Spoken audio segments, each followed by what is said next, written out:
Welcome to Voice for the Children, and I'm Mariana Mulkey. This show will be about international parental abduction.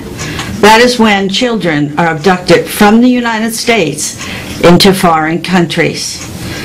Now, in 1998, Maureen DeBow organized a candlelight vigil in front of the White House for all the parents who had parentally abducted children out of the country. And it was very nice and emotional, but over here in this corner is a lady whose child was abducted to Yemen. So what she did, she tried to kidnap her child back, and she took a boat and went into the Red Sea.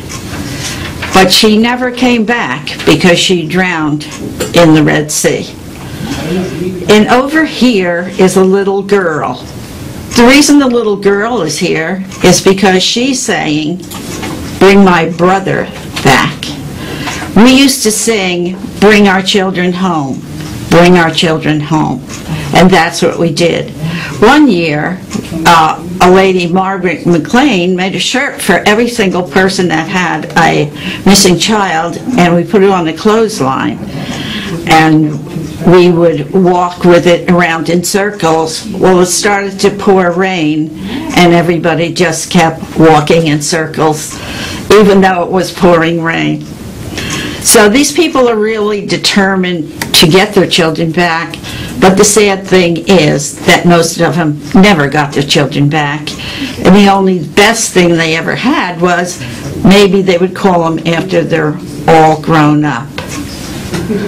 So it's been 13 years, because this is 1998, and 13 years later, nothing still works. The children are still not returned. So I'm going to bring on Carolyn Obrain, who's going to tell you that it doesn't work.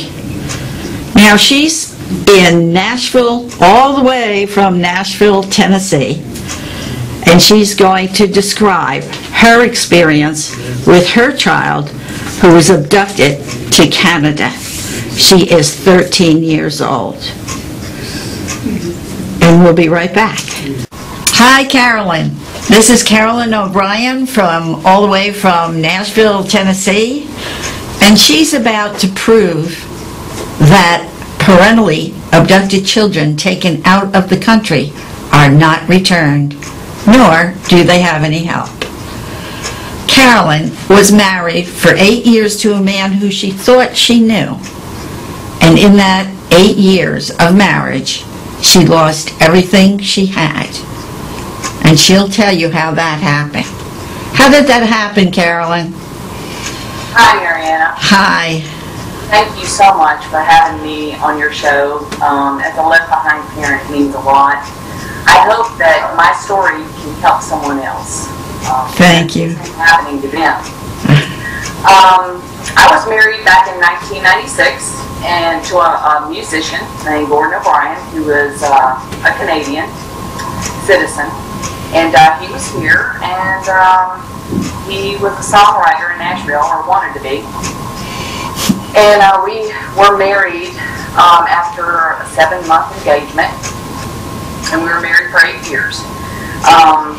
And this was kind of a second life for me, because I have 2 grown children, and I think they're the reason I'm still sitting here, my 2 grown children and my father.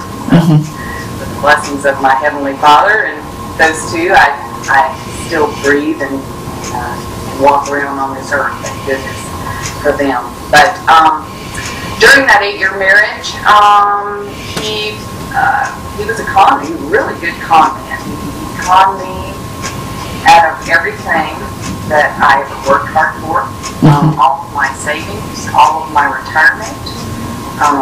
He moved into my house, and he exhausted my equity, the equity in the house, by $50,000. And it didn't happen all at once. It was like over a period of time. A gradual con. Yeah, it wasn't like, well, people say, well, why couldn't you see that? And well, it didn't happen all at once. It took time for that to happen. Deceit works that way. It's a small seed that just continually builds over time. And, I didn't know about his personality, and then there was the secret couch. The secret couch. Well, see, Gordy was a classical guitar player, a child prodigy. So at the age of 6 years old, he started playing classical guitar. And by the age of 9, he had outgrown 3 teachers, classical guitar teachers. He was on television, and he was a prodigy. So his family, his parents, doted over him. I mean, his father filed his fingernails. I mean, everybody catered to him because they felt like he was a genius, a child prodigy. And so he, as he grew up, there was no accountability. He had no accountability. His parents did everything for him throughout his life. And so when we got together, I just kind of picked up where his parents lived. Yes. Okay. I took care of him. I did. It's just my nature to do that, and so I just took care of him. We got married, and I wanted the marriage to work. It was a second home for me, and you know, I didn't know that he was an alcoholic, and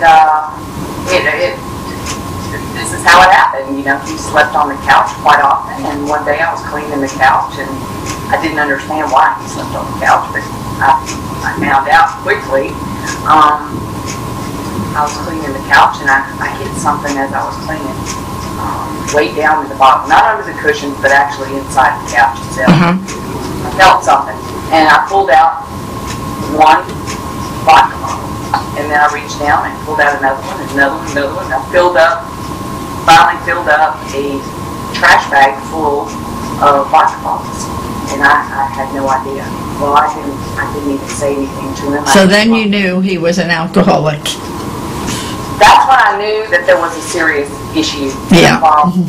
But I still didn't say anything to him. I didn't confront him. I just took the trash bag and put it in front of him. And to speak. And then one day, what happened after that? After you went through losing your house, losing your car, losing your savings, losing your IRS. I lost everything. He talked me into moving to Mississippi. I thought we were just moving.